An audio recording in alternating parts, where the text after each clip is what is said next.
आज हम आपको नर जनन तंत्र के बारे में बताएंगे। नर जनन तंत्र या male reproductive system, male reproductive system of human, मानव का नर जनन तंत्र। नर जनन तंत्र के अंतर्गत कौन कौन से अंग आते हैं, कौन कौन सी ग्रंथियां आती हैं, कौन कौन से सहायक अंग हैं, उनका विवरण यहाँ पर हम देंगे। तो मानव का प्रमुख नर जननांग या main sex organ of male कौन सा है? वह है टेस्टिस या वृषण।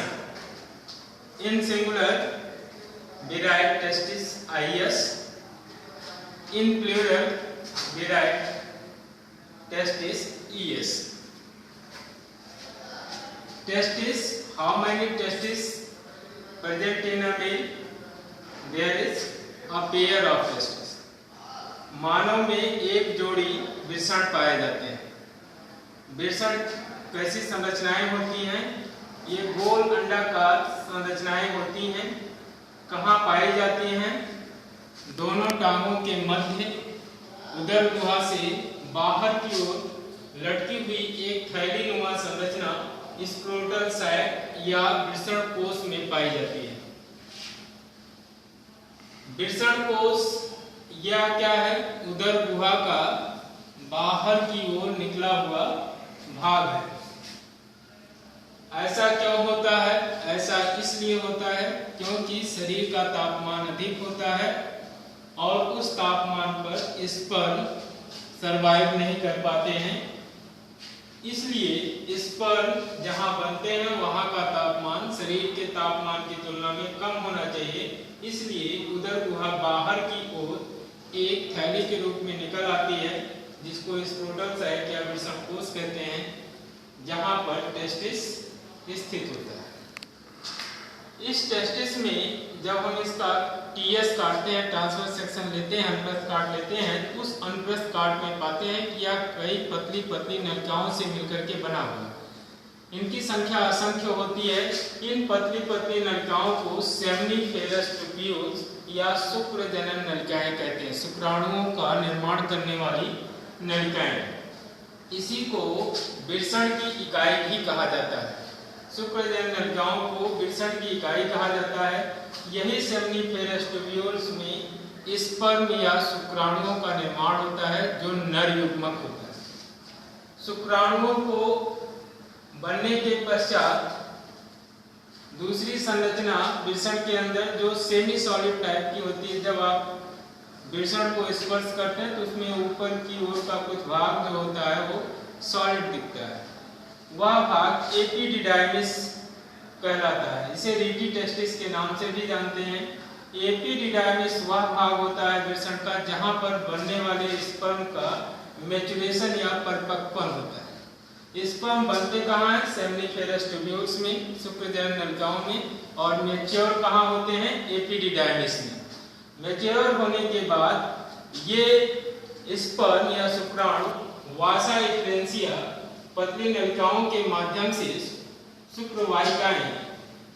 शुक्रवाहिकाओं या वासा एफ्रेंसिया के माध्यम से टेस्टिस से बाहर निकलती हैं, और टेस्टिस से बाहर निकलने से पूर्व ही वो समेकित होकर के एक नली में परिवर्तित हो जाती हैं। उसे शुक्रवाहिका या वास डिफरेंस कहते हैं। ये शुक्रवाहिका या वास डिफरेंस टेस्टिस से बाहर निकल करके पेल्विक गर्डन में एक इग्वेनल कैनाल नामक छिद्र होता है। उस कैनाल से होते हुए ये उदर गुहा में स्थित सेमाइनल वेसिकल में आकर के खुलती है।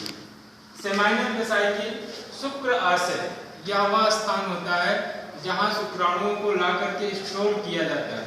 शुक्राणुओं को जिंदा रखने के लिए यहाँ पर एक विशेष प्रकार का द्रव होता है, जो कि हमारे पेल्विक गर्डन के ऊपर ही स्थित होती हैं। प्रोस्टेट ग्लैंड्स, प्रोस्टेट ग्रंथियां स्थित होती हैं, उनसे एक स्रावी पदार्थ निकलता है।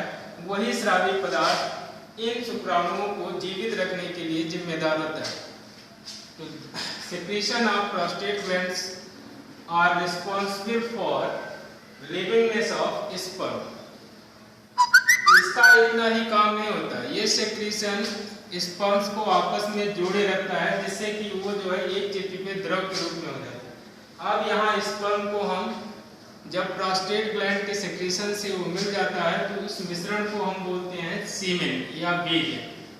अब ये सीमेन जो होता है time to time as per need, जैसी आवश्यकता होती है उसके अनुसार एक नलिका के द्वारा बाहर की ओर आता है, शुक्राशय से बाहर निकलता है। इस नलिका को बोलते हैं इजैकुलेटरी डक्ट या स्खलन नलिका। इस इजैकुलेटरी डक्ट या स्खलन नलिका के माध्यम से ही यह सीमेन या वेद शरीर से बाहर यूरिनोजेनिटल पोर या मूत्रोजनन छिद्र के माध्यम से बाहर निकलता है। इस प्रकार स्पर्म शरीर के अंदर टेस्टिस में बनता है और यूरिनोजेनिटल पोर के थ्रू बाहर निकलता है। यहाँ पर नर जनन तंत्र में ये इतने मुख्य भाग होते हैं। देखिए, इस इजैकुलेटरी डक्ट से निकलने वाले सीमेन को मादा शरीर के अंदर पहुंचाने के लिए एक मांसल पेशीय संरचना होती है। उस मांसल पेशीय बेलनाकार दंडनुमा संरचना को पेनिस या शिश्न कहते हैं, जिससे होकर के इजैकुलेटरी डक्ट मादा यौन के अंदर प्रविष्ट होती है और सीमेन को मादा यौन के अंदर रिलीज करती है। That's all for today.